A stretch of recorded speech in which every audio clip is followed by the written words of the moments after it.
Lovely to speak with you today virtually. I hope all of you stay safe and well. My name is Sally Rimkite, and I'm a psychogeriatrician. My colleague and friend Gillian Claridge, who's an applied linguist, would like to join me today to take you through our project to encourage public libraries to set up dementia-friendly book groups. To put a face to a name, there I am on the left, Jill's in the middle, and we're together looking like we're missing a few legs sitting in the Catherine Mansfield house at the Hamilton Gardens.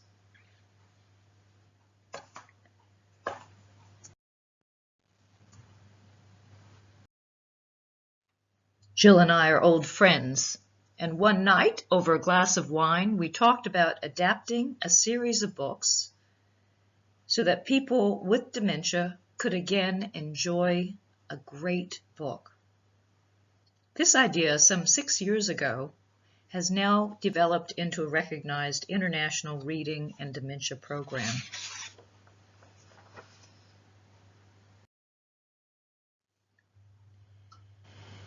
You'll have understood by now that we are passionate about reading. We believe it has many benefits, and these benefits most definitely extend to people living with dementia.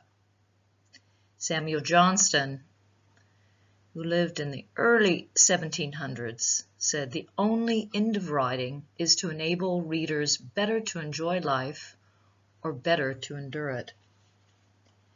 The latest neuroscience research suggests that reading literary fiction, including poetry, is a creative activity which recruits a wide range of networks in the brain to, quote, unify thought and language, music and imagery in a clear, manageable way, most often with play, pleasure, and emotion.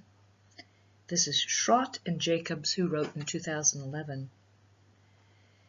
But despite the estimated 47 million people living with dementia, and despite reading being our most popular cultural activity, there is lack of research around how people with dementia experience reading and what tools can be used to help them to enjoy a good read.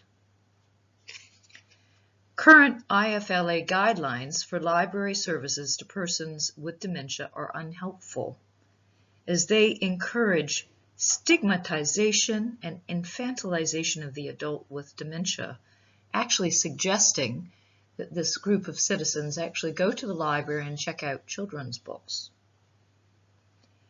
There have been few strategic efforts by New Zealand libraries to engage those living with dementia to continue to read. Until now, we hope, with this Kickstarter campaign.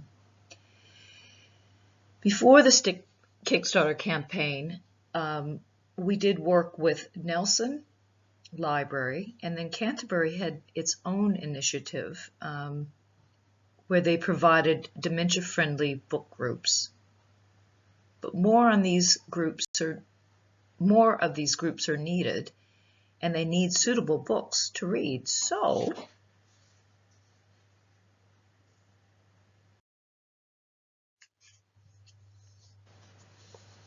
as a starter, we adapted A Christmas Carol by Charles Dickens by making it shorter, simplifying the language, and enhancing the text with beautiful illustrations.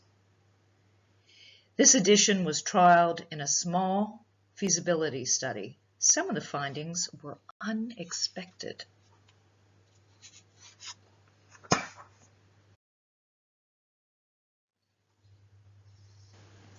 The feasibility study looked at how people living with dementia experience reading literary fiction and how such activity is best facilitated for creativity and enjoyment. The findings of the study refute Ribot's regression hypothesis of dementia.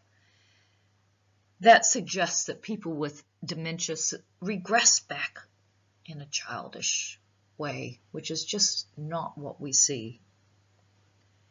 What was striking in both focus groups was the preserved command and appreciation of language, and the stimulation of sharing the wonderful words of the featured author Charles Dickens.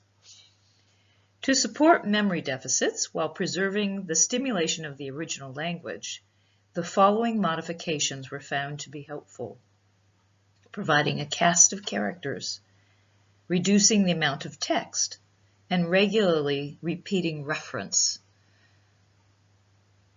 It was clear also that reading in groups was stimulating and eliciting both memories from the participant, but even more important, original thoughts and ideas sparked off by the text. The feasibility study led to the production of 4 more adaptations of classic literature, which did not simplify the syntax, but only shortened the text, preserving as far as possible the original language. It gave an insight into how to facilitate book groups using these adaptations, but it also inspired us to set up a much wider study on the benefits of shared reading for people living with dementia, which we hope will inspire the creation of book groups for people living with dementia all over the world.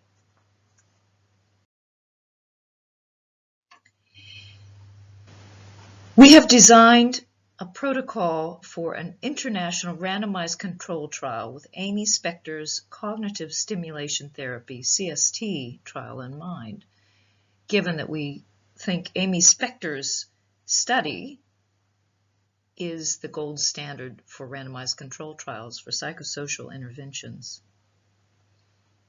We have study sites in New Zealand, Australia, and the UK, and aim to collect data from 200 participants, 100 who have participated in book groups, and 100 in activities as usual at the care home.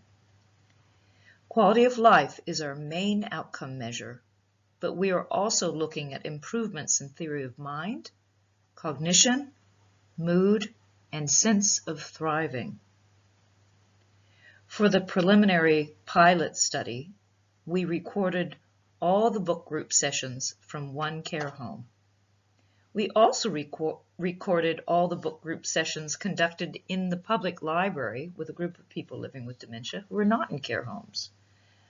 Both groups enjoyed the sessions immensely, and this gave us the idea that we might be able to promote the facilitating of book groups in other public libraries for people living with dementia by giving sets of Dovetale Press books or adapted books to libraries and providing training for facilitators. That was how the Kickstarter campaign came into being. Here is our Kickstarter poster. We raised our target of $5,000, and so we are now able to supply 20 libraries with sets of books and training. In the campaign, we had fantastic help from so many people, and I'll go through all of that shortly. But first, I just want to show you part of the video that we made for the Kickstarter campaign. Sally and I are the editors of Dovetale Press, a company which creates and adapts books specially designed for people living with dementia. Many people wonder if those living with dementia are actually interested in reading at all, and indeed if they can still read. We would like to tell you a story about someone called Philip, which we hope will explain why we create our books. Philip has dementia, and sometimes he feels that he's excluded from life as he used to know it. People often think that he's incapable of pursuing ordinary hobbies such as reading, which he used to enjoy pre-diagnosis. But the reality is quite different. Since he has joined a book group at his local library, specially set up for people living with dementia, Philip has found that reading is not just a pastime, but a lifeline. Through reading adapted literary classics such as stories by Charles Dickens and Louisa M. Alcott and others, he's been able to talk about incidents buried in his own past.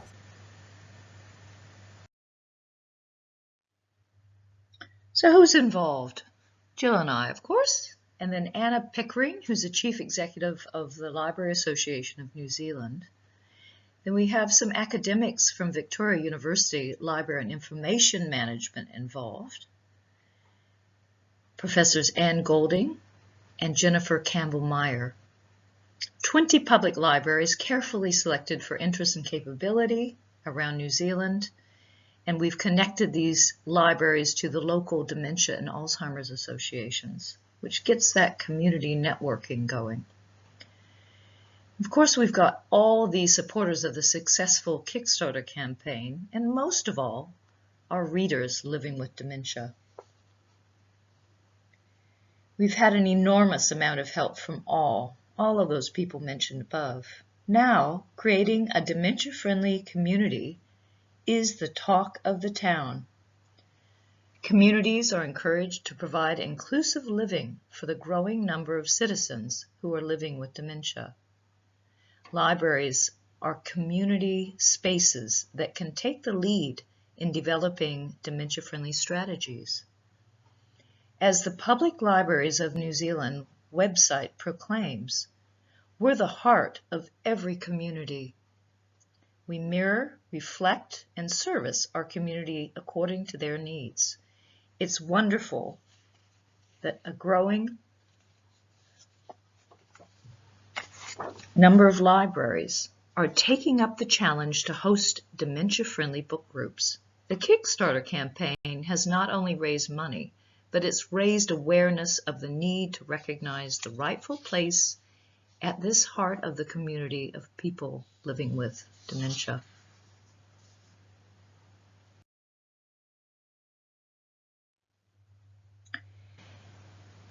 The book program in the library takes place over 10 weeks. The 5 books that we have developed through Dovetale Press is an adaptation of The Little Women, Sherlock Holmes, a poetry book called Poetry for the Restless Heart, Catherine Mansfield, The Doll's House and the Garden Party, and A Christmas Carol. All the books are beautifully illustrated with sophisticated art, such as E. Mervyn Taylor in the poetry book.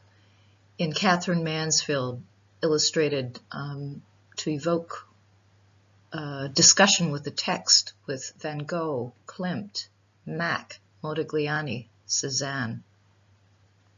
The book group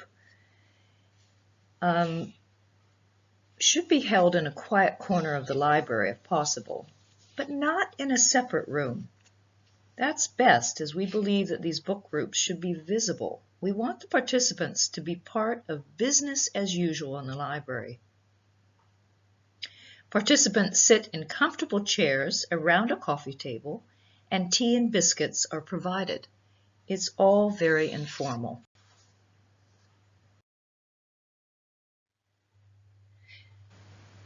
Next, we're going to show you a series of movies. And these are groups of people discussing, the first 2 movies, discussing an adapted version of Little Women. This is a shared book group at the Palmerston North Public Library. So the adapted version has been shortened without dumbing down the language. And the group first talks about the chapter where Mrs. March and her 4 daughters take their Christmas breakfast to a poor family who have nothing to eat and no fire, although it's midwinter. Some of the participants enjoyed recalling past Christmases, particularly their Christmas stockings. For one, the memories evoked were not so happy, but this man said afterwards that being able to talk about these in the book groups had made him much more confident, which his family had noticed. The second chapter the group discussed was about the eldest girl getting married. This gave rise to a great deal of talk about the changes in society since the days of Little Women. Participants were vocal in their opinions about sex before marriage, try before you buy, solo mothers, arranged marriages. These opinions and ideas were not simply memories, but new ideas. The facilitator does not stop people from straying a bit from the topic, although she attempts to gently bring them back to the book. And here's the movie.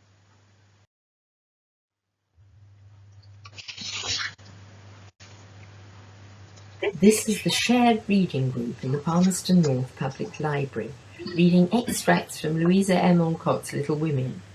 The first story is about Christmas, and this evokes memories from the group. And did Santa come and fill them up? Yes. Yeah. As you got bigger, you drew pillowcases. I know, yes, pillowcases, because you couldn't fit the presents in. I was a child in a house of grown-ups. Ah, so did you have rather good stockings? Absolutely. A lot of presents. A Always stocking an wasn't big orange enough. in the bottom of the stocking, wasn't it? There's always an orange in the bottom. There's an orange in the bottom, yes, in the Yes. toe, yes, yes. One Christmas I do remember where my older brother took my present, swapped the names over because it was a train, and he gave me his one. Nothing was ever done. But I think without being the dad and the large family food and everything else, it's just a bit hard now. But Sorry, I'll yes. be right up. Is it? And this is the next movie, which shows them discussing marriage back in the Little Women age and in the current age.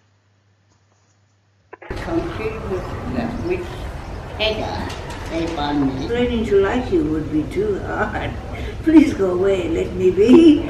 And bouncing and overflowing with good spirits. In the final story, Meg receives a proposal from John Brooke, but Aunt March doesn't approve. This leads to discussion about marriage. Yeah. Do you think My dear Meg's wife right? married me from that. It was very much mistake. Do you think Aunt March would have recommended marrying you then? Well, I think the mum and dad would have liked her to marry somebody else because I was never very popular. Oh. But I look on that with a lot of humour. I mean, we were together 24 years before she passed on, so... That's okay. And this is why I always say that people look at me rather seriously, but it's more of a joke. I mean, I never won an argument in 24 years of marriage. So you did do something wrong. Something very wrong. He took the advice, didn't he? Do you win arguments with Judy? No, I didn't. I don't think many men do, actually. Oh, but you win by silence. Well, that's even worse. Silence. Two things combined makes a lovely marriage. What, money and love? I think for those days, though, it was very much a social status, wasn't it? As it is now, I don't know.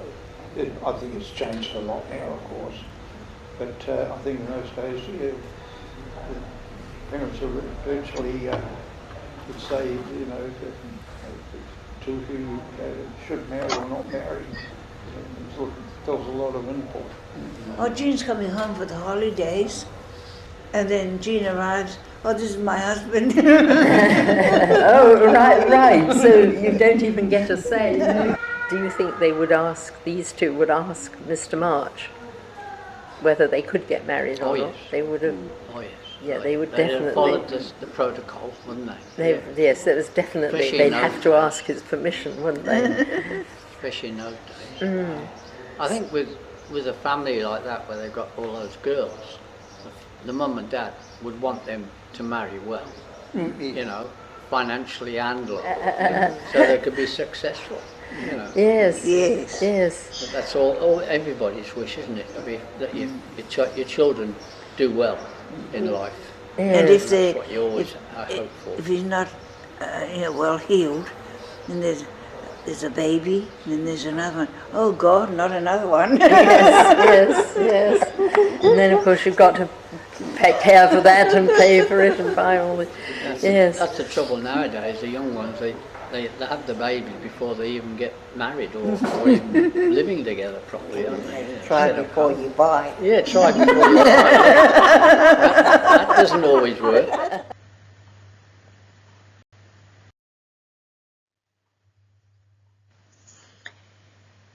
This next movie is an example of someone with aphasia, difficulty expressing herself with language, getting enormous pleasure out of a Sherlock Holmes story. She has very limited ability to articulate with words, but uses gestures and the words that she evokes to communicate her feelings and enjoyment with great success.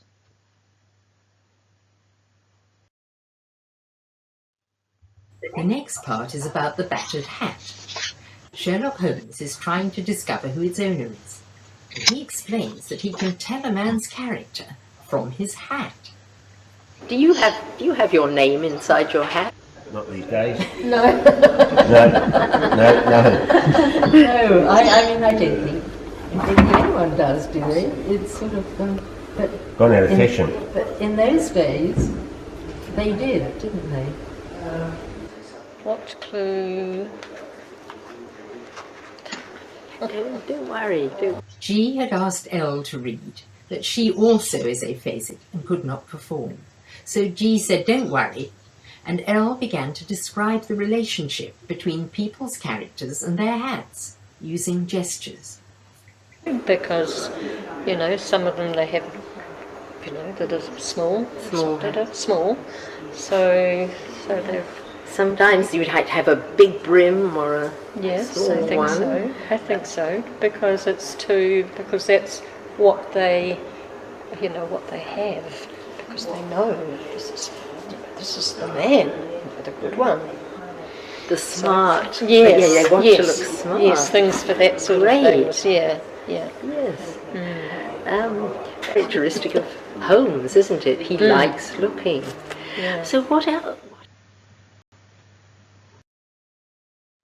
So how are the book groups facilitated? There's a 17-page facilitator's manual, which is the result of our experience and that of the pilot group facilitators. We provide this manual to anybody who actually asks for it. You just need to email us. And for the library, the Kickstarter project, we provided a specialized manual for the public library and webinar training sessions for the facilitators. Librarians are accustomed to dealing with all kinds of members of the public, and of course they have a wide knowledge of books. But there are some pointers which are important in facilitating these dementia-friendly book groups. They should not be treated like a session at school where facts need to be remembered. Enjoyment of the words and the beautiful literature and the group are the most important things.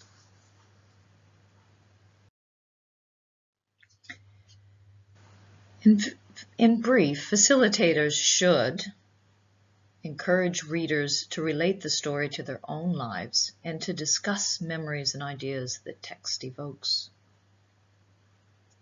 Avoid asking the readers to recall facts of the stories, as this may frustrate them. Use the quiet that is found in the book groups. The first session may seem really rather quiet, but that's okay. People need to get used to the idea of discussing a book.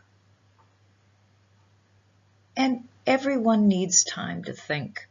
They won't answer questions immediately, so some silence is absolutely okay. The facilitators often feel they need to fill in the silence, but please don't leap in too soon. If you want to, however, you can use stories from your own life to stimulate discussion in the group, but do give the readers with dementia, living with dementia, space to talk. Ideally, they should talk more than you do.